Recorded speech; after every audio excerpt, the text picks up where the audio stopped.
Boa noite, meus irmãos. Boa noite a todos. Vamos chegando a nosso barquinho. Boa noite, meus queridos. Que alegria poder estar com vocês nessa noite. Cheguem mais, como se diz os amigos do Nordeste, se achegue. Se achegue, que o nosso cantinho tá sendo preparado aqui com muito carinho para todos nós. Boa noite, Débora. Boa noite, pessoal da Dom Romano. Boa noite, Sandra. Boa noite, Seu Divino. Um abraço, Vapiuí. Boa noite, Mariana. Boa noite, Neila, Lenita. Boa noite, Ju. Um beijo, querida, para todos aí. Laura. Boa noite, Cris. Eita, que coisa boa. Família entrando em peso. Família se achegando. Pra gente conectar com Jesus nessa noite. Boa noite, Kátia, Cris. Boa noite, Pri. Boa noite, Lulu. Tio Du tá te mandando um beijo. Beijo pra você. Boa noite, Marileia, Sandra. Boa noite, Lisandra, Roseli.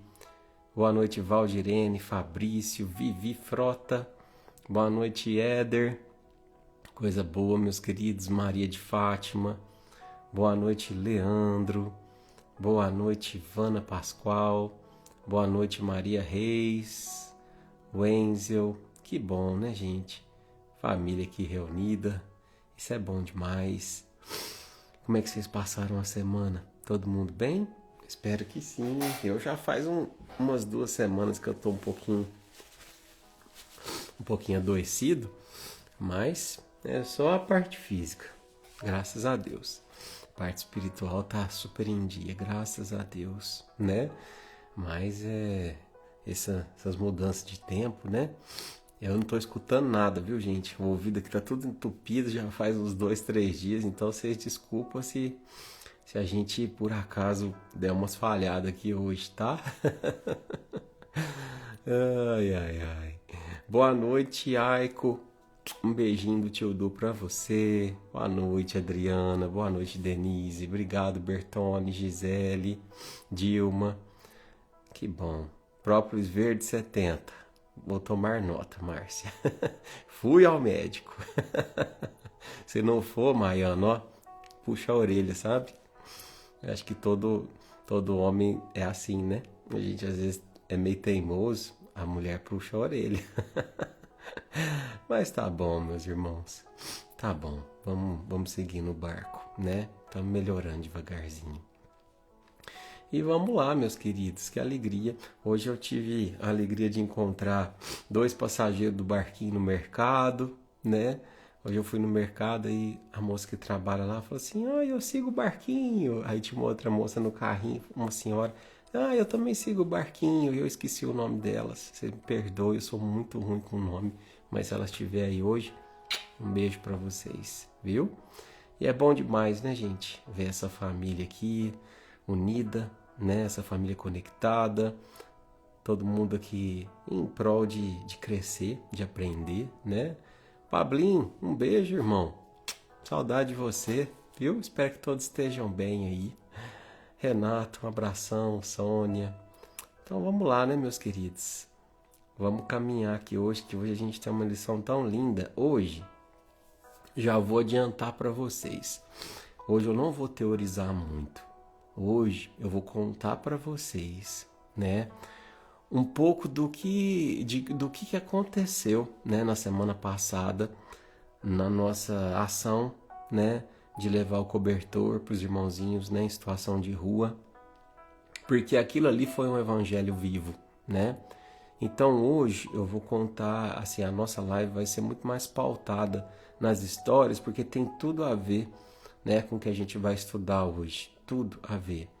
Então eu quero compartilhar com vocês um pouquinho, né, do que a gente viveu, do que a gente sentiu, do que a gente aprendeu, né? O evangelho vivo é sempre a atitude, né? Mas vamos lá.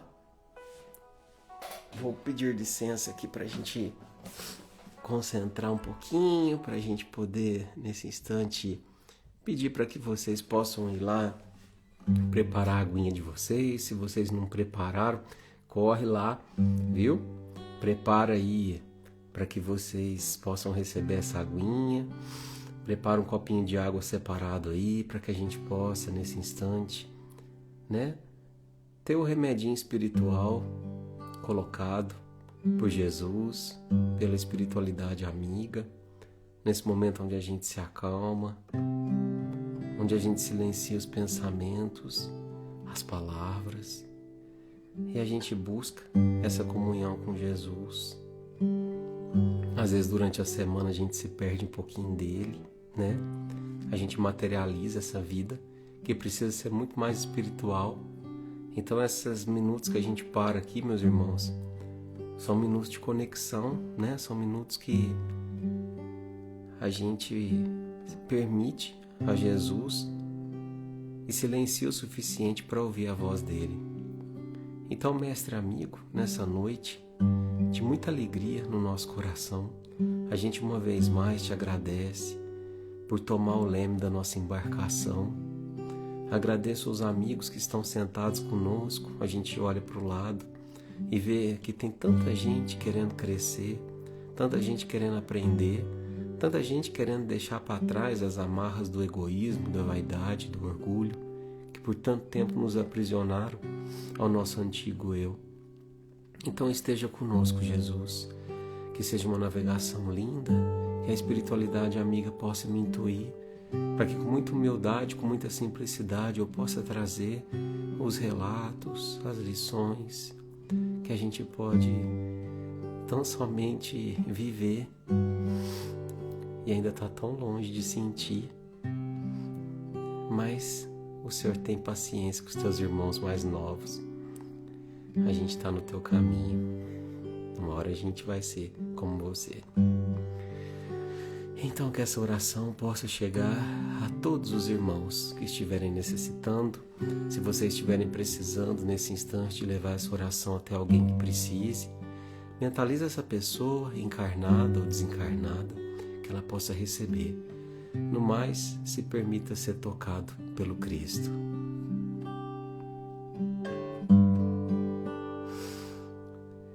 Somente em ti construirei a minha casa. Somente em ti colocarei minha esperança. Somente em ti construirei a minha casa.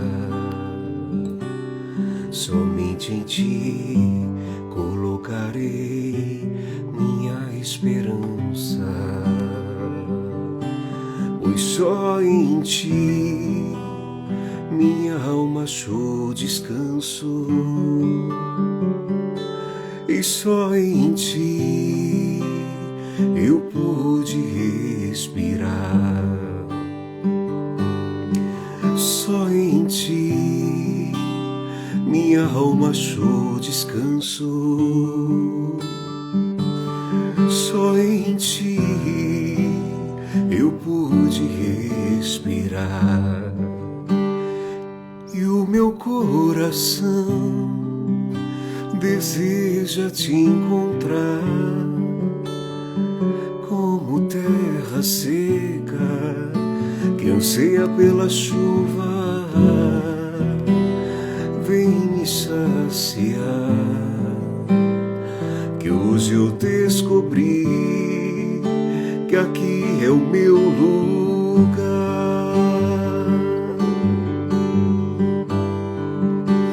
E o meu coração deseja te encontrar, como terra seca que anseia pela chuva. Vem me saciar, que hoje eu descobri que aqui é o meu lugar.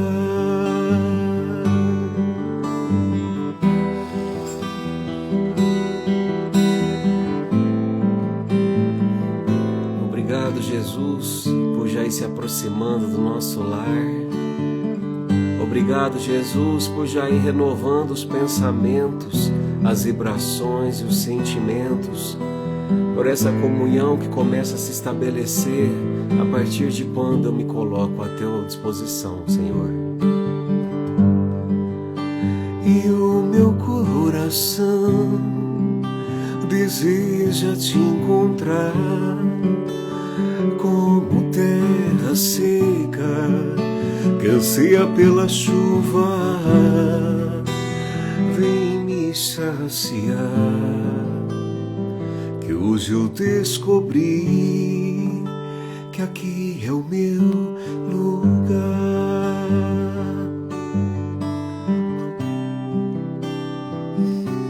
Somente em ti construirei a minha casa.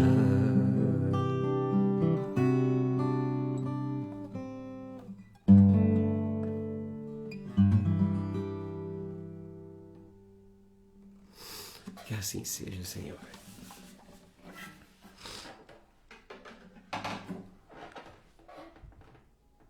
É isso aí, meus irmãos.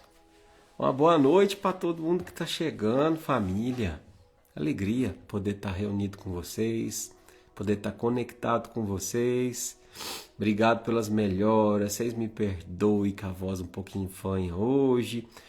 Os ouvidos estão tudo entupido, mas o coração está muito saudável, muito feliz, especialmente depois de poder ter conectado, sabe, com Jesus através do trabalho da semana passada. Então, como eu contei para vocês, né, na noite de hoje, a gente vai estudar, né, o nosso livro Jesus no Lar. Mas hoje, meus irmãos, eu queria separar um pouquinho menos de teoria para trazer um pouquinho mais de prática, né? Então, eu vou trazer para você alguns testemunhos, né, do que a gente viveu na terça-feira passada. Para quem estava aqui semana passada, sabe que depois que terminou a live, foi aquele dia frio, que acho que no Brasil inteiro foi o dia mais frio do ano, né? Ou um dos mais frios. Aqui em Franca, por exemplo, estava 6 graus. E aí a gente fez uma live sobre a importância, né, de fazer muito mais do que falar. E aí a gente saiu para poder entregar alguns cobertores, algumas roupas para irmãozinhos em situação de rua. E foi um dia de muitas lições. Então eu vou trazer um pouquinho para vocês ao longo do estudo de hoje alguns desses encontros, né? Porque são encontros com o Cristo, né? Ele mesmo que diz, onde estiveres, quando se encontrares com desses mais pequeninos, e a eles fizeres algo de bom, é a mim que o fazes, né? Então, a gente teve a oportunidade de encontrar com ele várias vezes na semana passada. Então, é isso, meus irmãos. O estudo de hoje vai ser um estudo emocionante, né? Mas a gente começa, né, contextualizando a nossa fala de hoje com o capítulo 24, né? 24 do livro Jesus no Lar. Esse livrinho aqui é porreta, né? Porque, como a gente sempre traz aqui para vocês, né? É o livro que Jesus estudava nos bastidores, né? Da época das pregações, né? Então ele estudava junto com os discípulos, né? Na casa de Simão Pedro. E hoje, né, quando a gente lê aqui, ó, o tema de hoje, né, os sinais da renovação, que sinais são esses? Que renovação é essa, né, que Jesus está trazendo, que essa fala deste livro está trazendo? Esses sinais são realmente sinais de que algo está mudando. Da renovação é no sentido de trazer o novo, né, diferente do que a gente tem visto. E por onde é que a gente observa esses sinais, se não dentro de nós, né? É ali que eles começam, né? Então, a lição de hoje começa quando Jesus toma a palavra. Você vê que normalmente tem um contexto, né, para que Jesus comece a falar. Mas nessa lição de hoje, ele não esperou um contexto específico. Ele tomou a palavra de imediato. Então, quando Jesus faz isso, a gente sabe que a lição ela é genuinamente um caminho, é um norte É como se naquele momento ele quisesse dizer assim, ó, quando isso acontecer, quando tudo que eu disser nessa lição estiver acontecendo dentro de você, em torno de você, você vai saber que meu reino já começou a ser instalado na terra, né? Então, a lição começa assim. Eu vou ter que ler, mas eu vou tentar simplificar. A lição de hoje é simples, mas ela tem muita coisa linda para ser ouvida. Então começa assim, ó. Jesus tomou a palavra e falou persuasivo. O que é persuasivo? Com persuasão, com convencimento, com a certeza. E quando o reino divino estiver às portas dos homens, a alma do mundo estará renovada. Essa é a frase inicial desse capítulo de hoje, né? Então, a gente muito lembra, né, da fala de Jesus com o rei. Minha cabeça está tão ruim. Eu acredito que era Herodes, mas enfim. Ele conversando e perguntando para ele, dizes que é rei? Aí Jesus diz para ele, você o dizes. Mas que tipo de reino é o teu? Meu reino não é deste mundo. O que ele queria dizer com isso? Que esse reino, onde se busca ter como tesouros o orgulho, o poder, a vaidade, o dinheiro, a ganância, esse tipo de reino, Jesus não queria reinar. Aliás, no fundo ele sabia que tudo isso traz muito mais fraqueza do que poder, né? Então, falso é o rei que governa sobre esses pilares do poder, da ganância, da vaidade, né? E aí Jesus diz assim: e quando o reino divino estiver às portas dos homens, a alma do mundo estará renovada. O mais poderoso não será o mais desapiedado, e sim o que mais ame. E aí, né, fiquei pensando que hoje, às vezes, os mais poderosos são aqueles que têm menos piedade de fazer o que precisa ser feito para atingir seus interesses, né? E aí, assim, por curiosidade, meus irmãos, e aqui eu não estou querendo fazer um julgamento, tá? Mas por curiosidade, eu entrei lá no ChatGPT e coloquei assim, quais são os 5 homens mais poderosos do mundo, né? E aí ele me disse que era o presidente da China, o presidente dos Estados Unidos, o presidente da Rússia, acho que é o primeiro-ministro da Índia e o príncipe da Arábia, né? E aí, assim, eu fui pesquisar, mas com fundamento em quê é esse poder? E aí eu fui pesquisar e ele fala com fundamento em poderio militar, com fundamento em influência política, com fundamento em riqueza, enfim. E aí eu fiquei pensando, de fato, né? Jesus não é o rei deste mundo. O reino dele não era deste mundo, né? Porque nenhum desses tipos de pilares é defendido por ele como, de fato, um pilar do progresso, né? E aí Jesus continua. O vencedor não será aquele que guerrear o inimigo, mas o que combater a iniquidade e a ignorância dentro de si mesmo. E aí ele começa a listar, meus irmãos, quais são os sinais da renovação deste mundo. E é importante que quando a gente for ouvindo, a gente for pensando, nossa, mas será que eu já estou apto para fazer parte deste mundo de renovação? Esse mundo que a gente tanto fala, que a gente acredita, que a gente crê nessa regeneração, será que eu faço jus a isso? Não sei, você que sabe. Olha só o que Jesus disse. O vencedor não será aquele que guerrear o inimigo, mas o que combater iniquidade e ignorância dentro de si mesmo. Então, olha para você e pensa. Diante dos outros, você gasta mais tempo guerreando?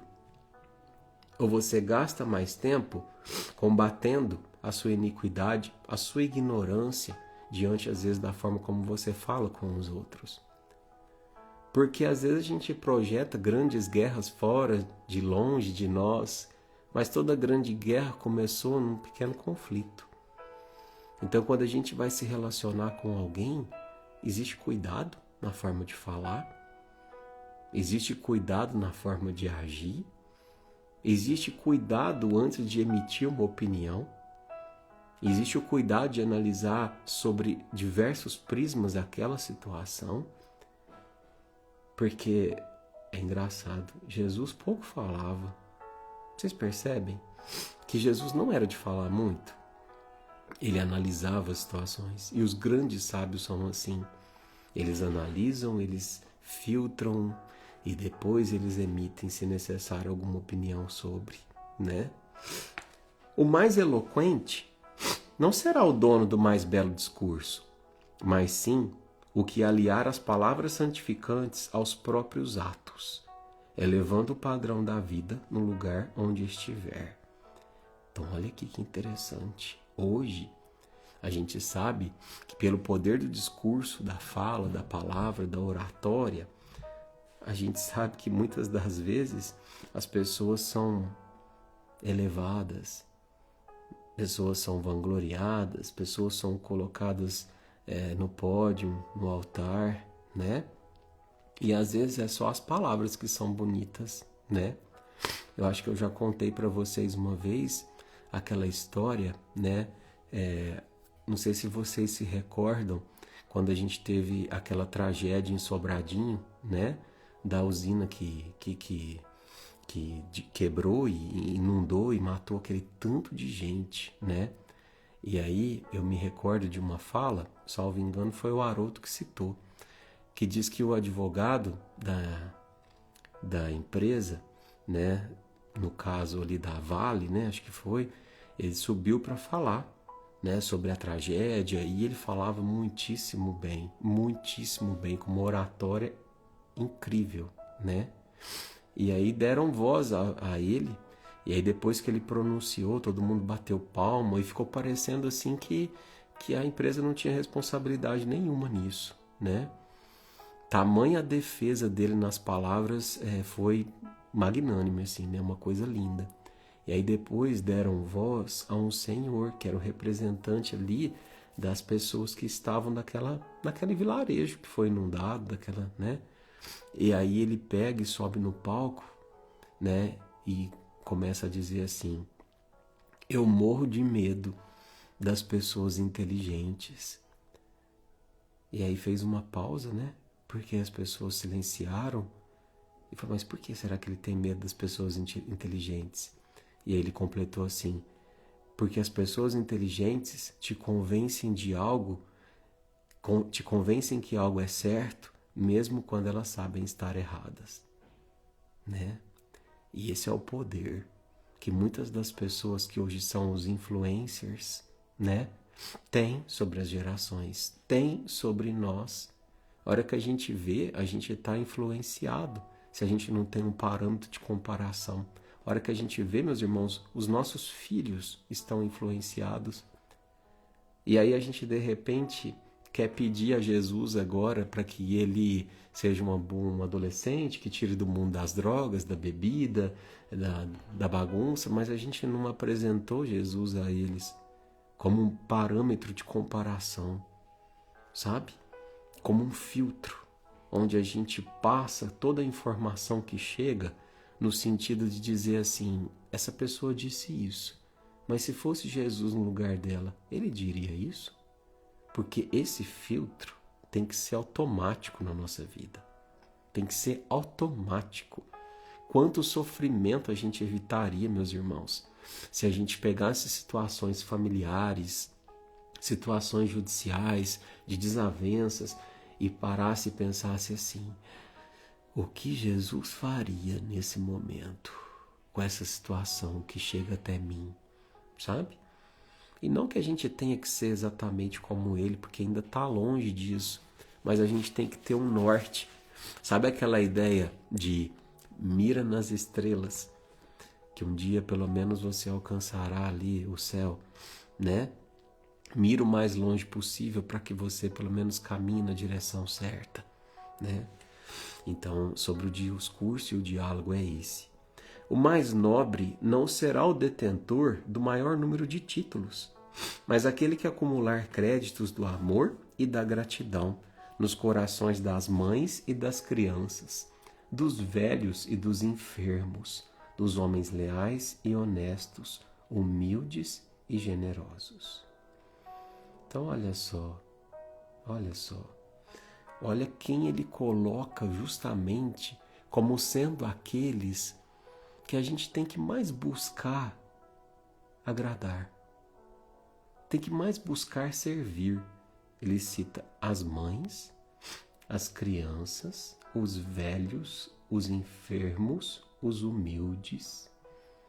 Aqueles que, para a sociedade, são os de menos valor. Para essa sociedade, para o reino deste mundo, são os de menos valor. Porque que voz que tem as crianças? Que voz que tem os velhos, os enfermos? A gente vive numa sociedade que desrespeita, muitas das vezes, né? Os enfermos, os velhos, as crianças, as mulheres. E Jesus diz o contrário. Quem mais acumula crédito de amor no coração dessas pessoas é aquele realmente que é mais nobre. Então, olha a inversão que nós ainda vivemos, meus irmãos, no nosso mundo. Porque a gente busca influenciar o quê? Os poderosos. Os homens que têm poder. As pessoas que têm poder. Os intelectuais. Eu busco o respeito da intelectualidade.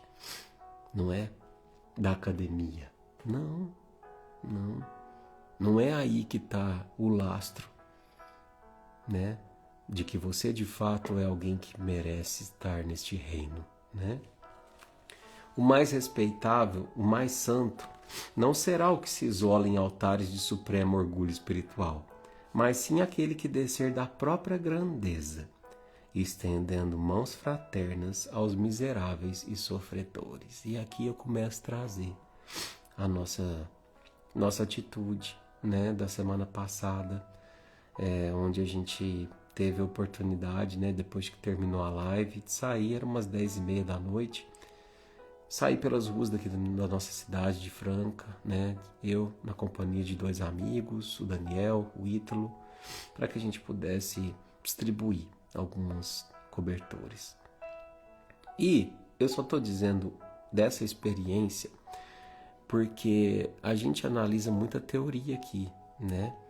E eu digo para vocês que se você ler 100 livros e você não for capaz de ler um coração, então não adiantou nada aquela leitura, né?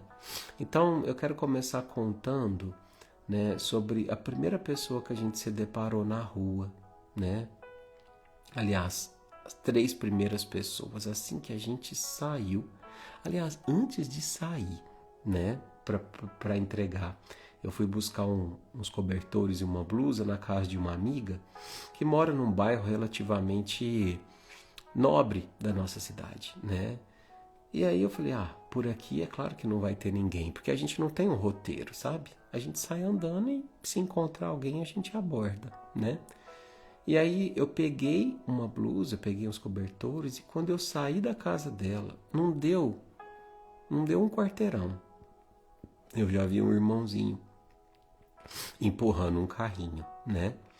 Só que, assim, eu tava tanto na minha cabeça, assim, que o trabalho teria que ser feito em outro lugar, que eu nem me toquei de parar. E eu peguei e passei reto. E quando eu tava lá na frente, né, já com o carro, alguma vozinha veio e falou assim, peraí, você não viu que eu acabei de colocar no teu caminho? Aquele irmão lá, aquele irmão empurrando o carrinho, ele é o primeiro, então volta lá. Aí voltei, abri o vidro. Ô irmão, tudo bem? Ô meu querido, tudo bem, tudo bem. Irmão, você tá com frio? Nossa, tá um frio hoje, né? Tá. Você aceita por acaso uma coberta? Você aceita por acaso um abrigo? Nossa senhora, moço do céu, foi Deus que te mandou. Porque eu passei muito frio. E hoje, nossa senhora, eu tô aqui esquentando, mas a hora que eu paro de empurrar esse carrinho, vem um frio. Aí entreguei, né? Ele ficou muito feliz. E essa primeira pessoa me fez recordar de que muitas das vezes a gente no quentinho da nossa cama, a gente pede para que Jesus ajude os que estão na rua em necessidade.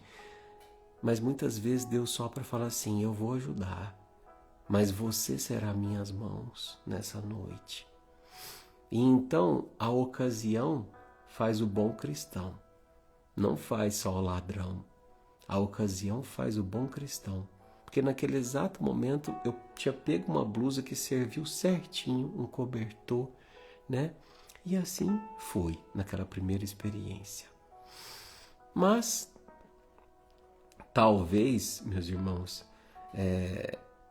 naquela fosse só, vamos dizer assim, uma amostra grátis do que viria pela noite, né? E eu vou contar não todas, porque senão a live ficaria gigante, mas eu vou contar algumas para vocês, das mais marcantes, né? E eu vou lendo aqui, a gente vai continuando e vou intercalando. O mais puro não será o que foge ao intercâmbio com os maus e criminosos confessos, mas aquele que se mergulha no lodo para salvar os irmãos decaídos sem contaminar-se. E esse trecho tem muito a ver com esse segundo grupo que eu encontrei, né? E olha o que diz, que o mais puro não é aquele que foge dos maus, dos criminosos, mas o que mergulha no lodo para salvar os irmãos decaídos. E a gente se encontrou com um grupo que parecia, no primeiro momento, um pouco ameaçador, né? E até uma pessoa que estava com a gente ficou com medo. Eu percebi, depois ele comentou, né? Que era a primeira vez que estava fazendo esse trabalho. E aí eu fiquei pensando, né? Nossa, quando a gente vai pelas primeiras vezes, a gente tem medo, né? Mas se eu chegar e se eu for agredido fisicamente ou verbalmente, né? Mas a gente tem que ter medo, não é de amar. A gente tem que ter medo, não é de ser, como se diz? Não é de ficar nessa doença, de abraçar alguém, de contrair uma doença, né? Ou uma ameaça. A gente tem que ter medo de ficar... A doença é o contrário, é a gente não servir, é a gente não amar, é a gente não cuidar, é a gente não romper essa primeira barreira. Porque sempre que a gente busca a renovação de uma atitude, de um ser, o primeiro ato é o mais difícil. Vocês pensam que a gente também não fica um pouquinho com medo, sabe? Quando encosta o carro e a gente vê 3, 4 homens que a gente nunca viu na vida, todos de barba por fazer, às vezes uma cara fechada no primeiro momento, mas ninguém resiste ao poder do amor, como eu sempre digo. E aí naquela segunda abordagem que a gente fez, estavam 3 irmãos, né? Pessoas ali em situação de rua, e aí a gente parou, né? Aquele primeiro movimento é sempre de muita apreensão, sabe? Porque muitos deles apanham, né? A gente sabe que, infelizmente, tem muitas pessoas que, por se incomodar, né? Às vezes eles ficam em portas de estabelecimento, às vezes paga alguém para ir tirar a força, né? Então o primeiro movimento sempre é de apreensão. Mas a gente desceu, mostrou a boa intenção, e aí, né, ofereci uma coberta, ofereci uma blusa, e depois ofereci um café. E aí muito me surpreendeu que um deles falou assim, não, eu não bebo café, porque eu não gosto que manche os meus dentes. E aí eu peguei, né, naquele primeiro momento, né, olha o quanto que a gente tem do preconceito estruturado dentro da gente. Eu achei que ele estava brincando, né? Falei, não, mas uma pessoa em situação de rua está preocupada com manchar os dentes, né? E aí depois eu falei assim, Eduardo, como assim? Ele é uma pessoa em situação de rua, não deixou de ser humano. Ele não deixou de ter ali o direito de ter a vaidade, o cuidado, o zelo pela própria aparência, né? E aí eu entendi. E de fato era verdade. Aquele irmão em situação de rua tinha dentes lindos, muito bonitos mesmo. E esse cuidado que ele tinha com os dentes talvez foi a última coisa que sobrou, né? E a gente, lotado de preconceito, muitas vezes acha que ali é uma pessoa que perdeu o aspecto humano. E não é. É assim como eu e você. O que levou a estar naquela situação são pormenores da vida, que às vezes nem eu e nem você atravessamos. Por isso que hoje a gente está aqui assistindo a live na nossa casa e não está debaixo de um viaduto fumando crack, né? Mas são situações que nos levam a repensar. E aí, depois, vou continuando aqui. O mais sábio não será o possuidor de mais livros e teorias, mas aquele que, embora saiba pouco, procura acender uma luz nas sombras que ainda envolvem o irmão mais próximo. Olha que lindo, gente, isso aqui. É o que a gente está fazendo hoje, né? O que a gente faz com esse conhecimento? O que a gente faz a partir do momento que a gente está tendo acesso a falas do Cristo que nem na Bíblia está para além daquilo? É um privilégio. Mas de nada adianta a gente teorizar tudo isso se a gente não procurar acender uma luz na sombra que ainda envolve o irmão mais próximo. E aí eu vou contar para vocês o fato que mais me marcou, sabe? A gente chegou para abordar um irmãozinho, né, que estava dormindo dormindo não, ele estava estendido um papelão e na garagem de uma clínica, né? E aí quando a gente se aproximou, ele levantou a cabeça assim, o cabelo todo desgrenhado, os olhos bem arregalados assim. E aí eu falei para eles, deixa eu descer sozinho, porque às vezes eles ficam com medo, né? Se descessem 3 de uma vez. Aí a gente desci sozinho, e eu falei, irmão, tá tudo bem, a gente veio aqui pro bem, não precisa ter medo da gente, né? E ele ficava com os olhos tatelados assim, olhando fixamente, né? E aí eu percebi que ele estava muito assustado, né? E não dava para ver se ele estava com alguma coisa na mão, ele estava atrás de um papelão, mas eu percebi que ele tinha uma certa persecutoriedade, sabe? Mas aí a gente foi se aproximando com jeitinho, com carinho. E aí eu falei assim, você quer um café? Aí ele falou assim, toma primeiro. Aí eu falei, pois não, né? Toma primeiro. Ele tava com medo que o café tivesse envenenado. Mesmo tendo uma abordagem super afetuosa, super amorosa, ele trazia esse medo que a gente pudesse envenená-lo, né? E aí eu fiquei pensando, meu Deus do céu, em que ponto que a gente chegou como humanidade? Porque se ele tinha esse medo, é porque ele já tinha ouvido histórias parecidas, não é? Mas eu tomei o café, né? E aí eu peguei e dei um copinho para ele, os meninos desceram, né? E aí eu perguntei para ele assim, como que você chama?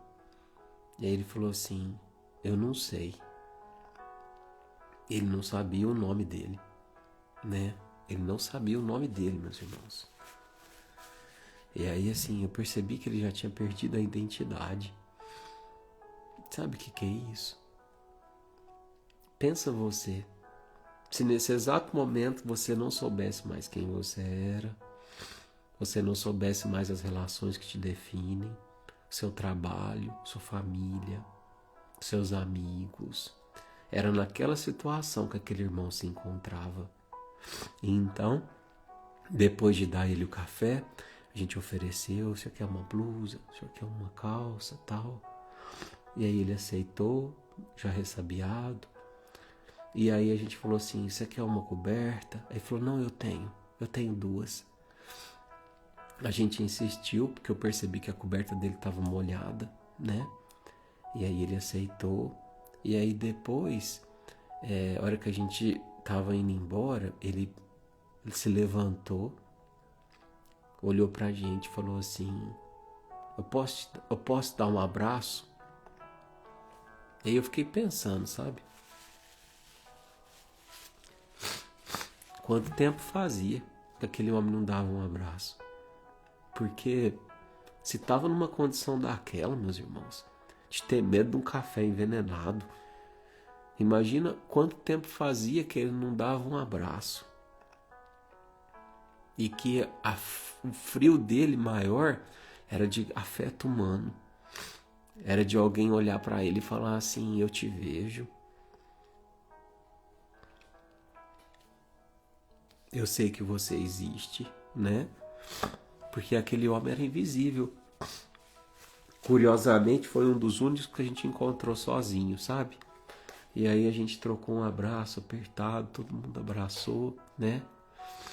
E aí eu olhei para ele de novo, né? E falei assim para ele, Como é seu nome? Quem é você? Aí ele falou assim para mim: eu não sou ninguém. Eu não sou ninguém. E aquilo para mim foi tão forte, sabe, irmãos? Eu não sou ninguém. Eu fiquei pensando naquilo o resto da noite.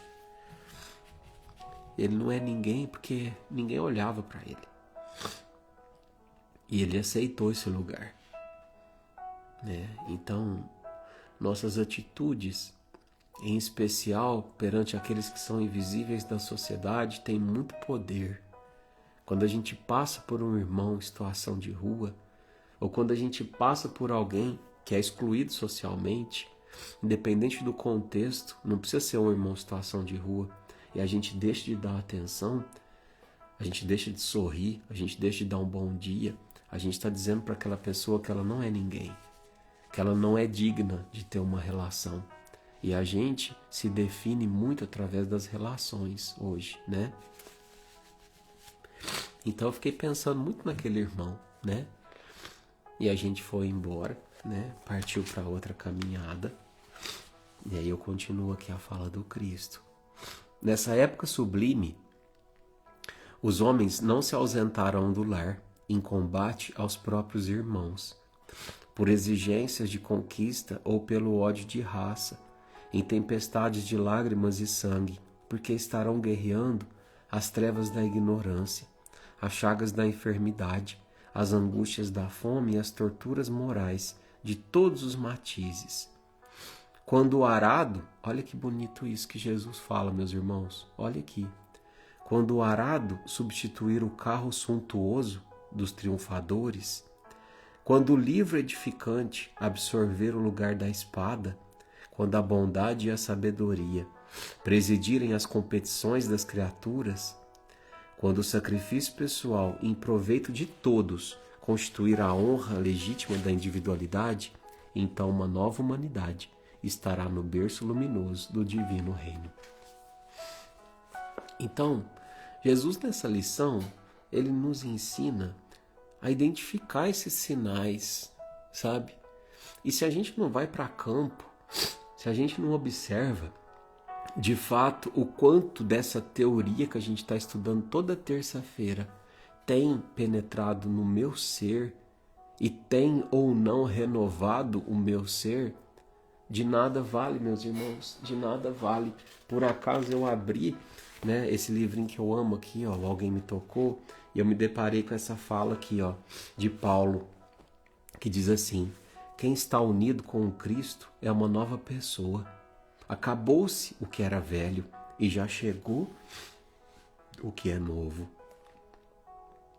Então, a pergunta que eu te falo e que eu te faço é: o que mudou em você? O que mudou em você a partir do momento em que você tomou mais consciência desses ensinamentos de Jesus? Como você tem agido na sua família, no seu trabalho, no mundo? Você é uma pessoa que está se renovando? Ou você continua sendo como sempre foi? Porque esses sinais da renovação, eles começam no nosso íntimo. No nosso íntimo. Sabe qual que é o mal de todos nós?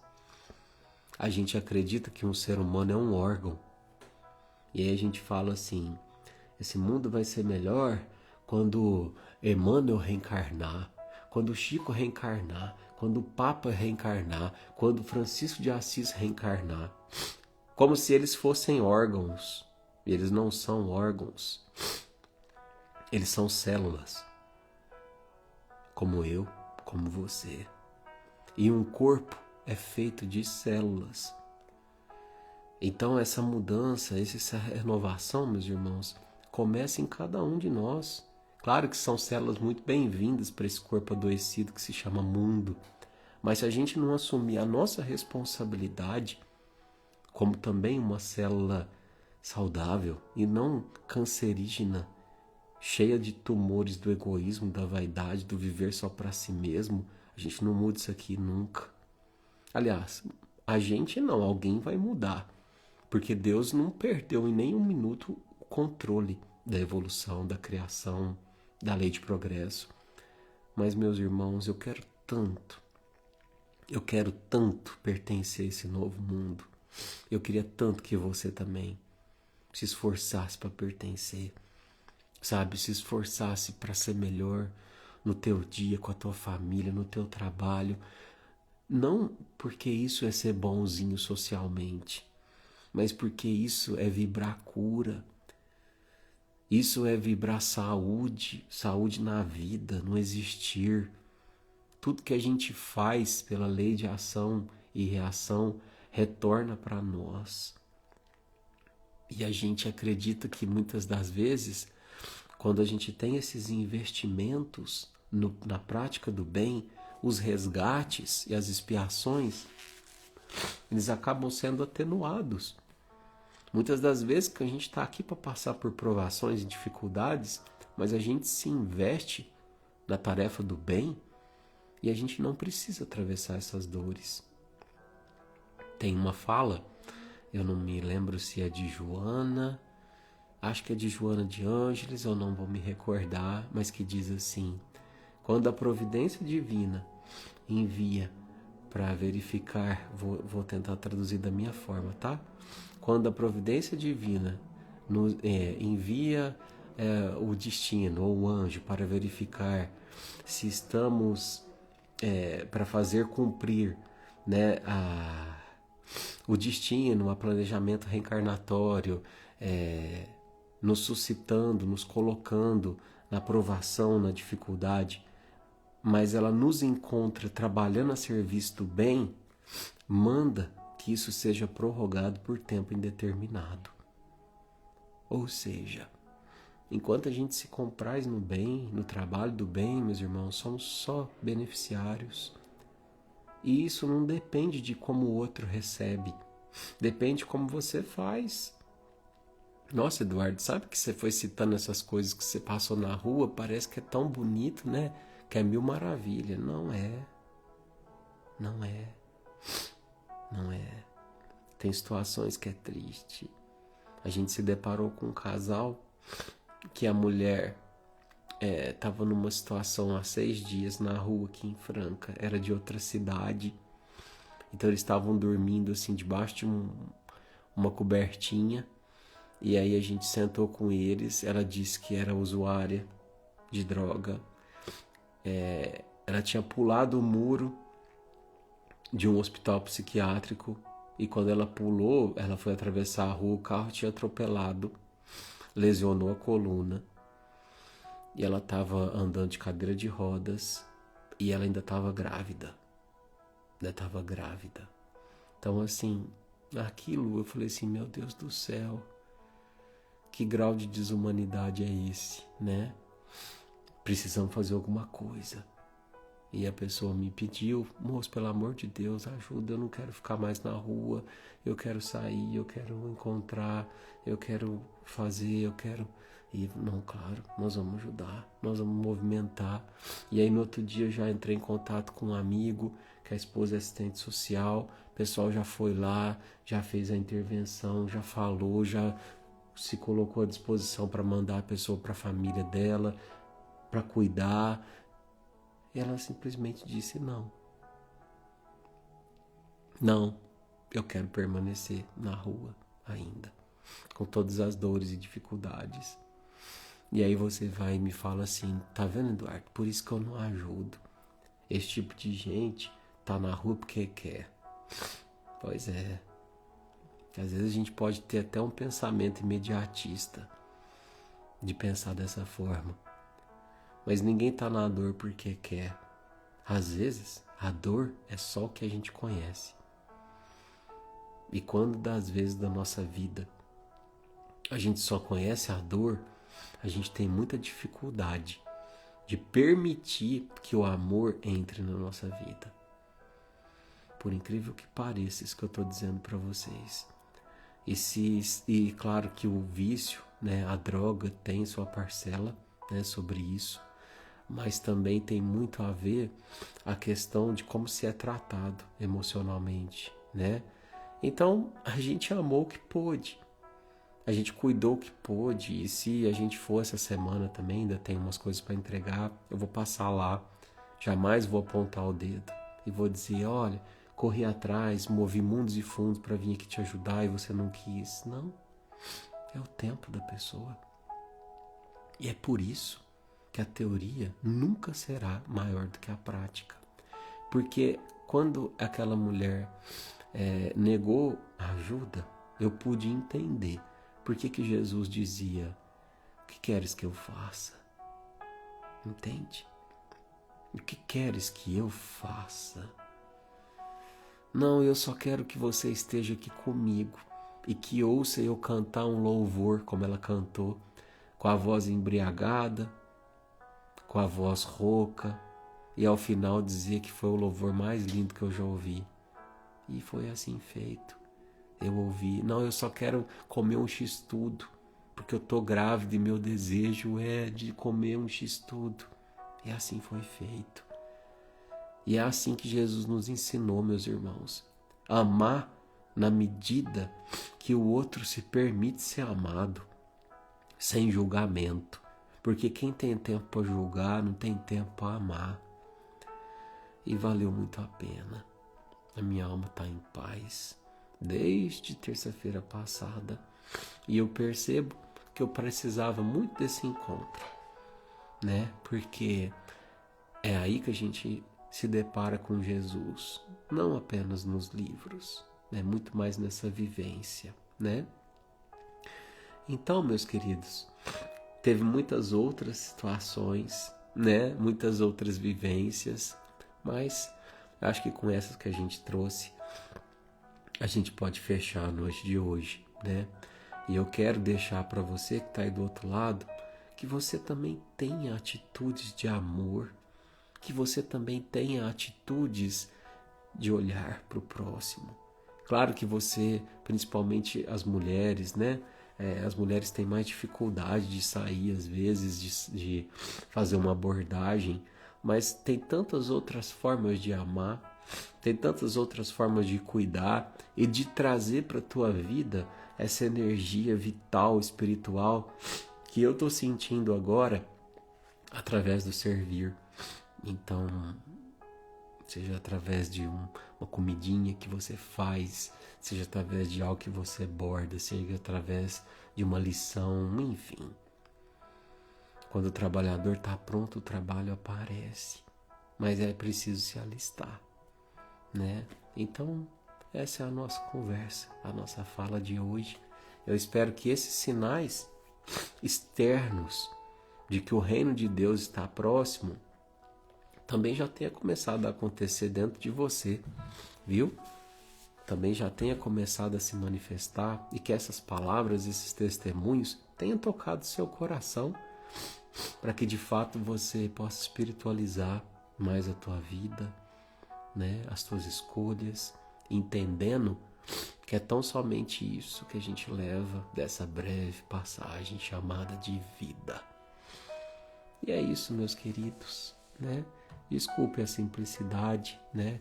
Como eu disse para vocês, hoje eu estava bem disposto fisicamente, então eu não consegui preparar muita coisa, mas eu quis trazer esses testemunhos para vocês e eu espero que tenha colaborado com todos aqui, tá bom? Podemos encerrar com uma oração, com uma vibração. Então vamos lá, meus queridos.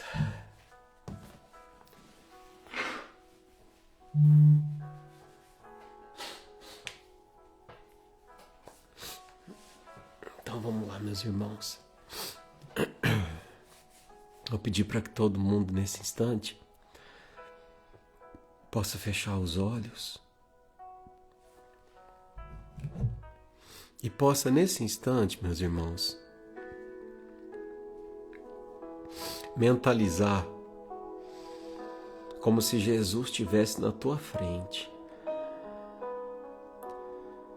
É o Jesus que você acredita. Ele pode ser branco, ele pode ser negro, ele pode ter os olhos castanhos ou verdes. Mas nesse instante você dá as mãos com ele. Nesse instante você entrelaça seus dedos aos dedos dele. E olhando no fundo dos olhos do Cristo, você diz: eu preciso tanto de você. É o que ele te responde: você sempre me teve. Você apenas não silenciava o suficiente para me sentir. Eu tô aí. Eu tô naquele irmão que te pede um trocado no sinal. Eu tô naquele familiar que provoca teu orgulho. Eu tô naquela aprovação que chega em forma de laudo, de diagnóstico. Eu tô numa despedida que você não esperava. Mas eu também tô na chegada de um resultado positivo, de uma aprovação. Eu tô numa amizade que se faz, no perdão que se escolhe. Eu tô no bem, mas eu também tô na dor. Basta ter olhos de ver, coração de sentir e caminhar comigo, irmão, irmã. Permita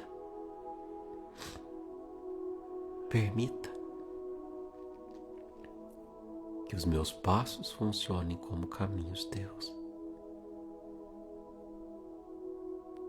Obrigado, Mestre Jesus, pela navegação de hoje, onde a gente termina bem mais lúcido e mais ciente de que ao teu lado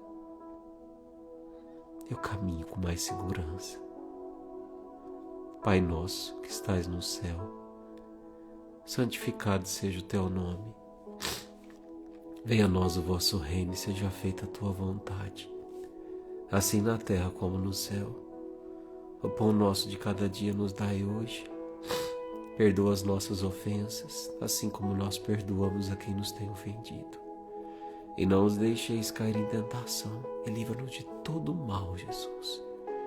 Que assim seja. Graças a Deus.